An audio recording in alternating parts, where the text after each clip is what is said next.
Sepasang suami istri ini mendapatkan anak kembar, mereka berdua tampak senang. Tiba-tiba ada seorang pria menyenggol wanita itu yang membuat suntikannya meleset. "Hei, apa kau buta?" ucap suaminya, lalu pria itu menoleh.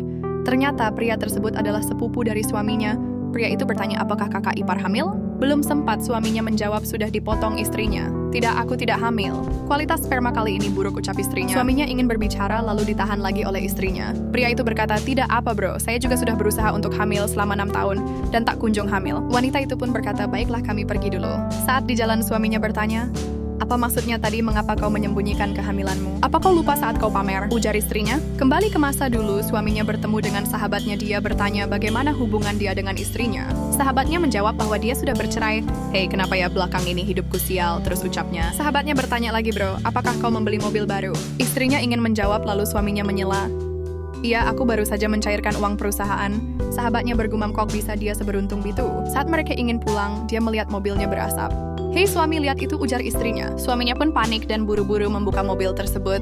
Saat membuka mobil istrinya menemukan puntung rokok, istrinya marah dan berkata, "Berapa kali sudah kukatakan jangan merokok di mobil?" "Aku tidak merokok, apa mungkin sahabatku ya?" ujar suaminya. "Mungkin sahabatmu cemburu sebab dia sudah bercerai dan kamu juga pamer mobil ke dia sedangkan dia tidak punya kerjaan," ujar istrinya. Kemudian gadis itu pergi ke rumah bibinya. Mereka mengobrol dan bibinya bertanya apakah dia diterima kerja PNS. Wanita itu menjawab, "Bibi, jangan dengarkan omong kosong itu." Bibi itu tersenyum dan disusul oleh suaminya yang ikut serta duduk. Pria itu berkata bahwa istrinya sudah diterima, bahkan menunggu diwawancarai saja. "Selamat, kapan diwawancarai?" ujar Bibi. "Besok pagi," ujar suaminya. Istrinya tampak kesal dengan mulut suaminya. Keesokan paginya, Bibi bertanya, "Bagaimana wawancara istrimu? Ku dengar dia masuk rumah sakit." "Apa aku segera ke sana?" ujar pria itu kaget. Saat sampai di rumah sakit, dia bertanya, "Istri, apa yang sudah terjadi?" "Saya ada wawancara hari ini, begitu saya keluar rumah, ada satu mobil mengikuti saya. Saat di jalan begitu macet, tak lama itu mobil belakang menabrak mobil kita. Kemudian saya memeriksa dan melihatnya, ternyata Bibi yang menabrak saya," ujar istrinya. Suaminya menjawab, "Bukankah Bibi yang merawatmu saat masih kecil hingga dewasa?" Dia begitu sebab anak lelakinya gagal ujian 8 tahun. Dan anak gadisnya tidak mau menikah, hanya selalu di rumah. "Itu sebabnya aku tidak mau pamer ke Bibi," ujar istrinya. Suaminya merasa bersalah dan meminta maaf.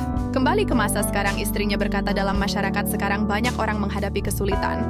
Kita harus belajar tidak menonjolkan agar mereka tidak sakit hati melihat kita. Mungkin bagimu pamer sedikit tidak masalah, tapi harus kau tahu jika seseorang sakit hati itu akan membuat diri kita dalam masalah," ujar istrinya. Suaminya menjawab, "Baiklah istriku, aku akan menjadi orang yang rendah hati." Pesan yang dapat kita ambil, berhati-hatilah dalam berbicara. Bisa saja bicara kita menyakiti hati seseorang yang akan menimbulkan masalah baru saja. Sepasang suami istri ini mendapatkan anak kembar, mereka berdua tampak senang. Tiba-tiba ada seorang pria menyenggol wanita itu yang membuat suntikannya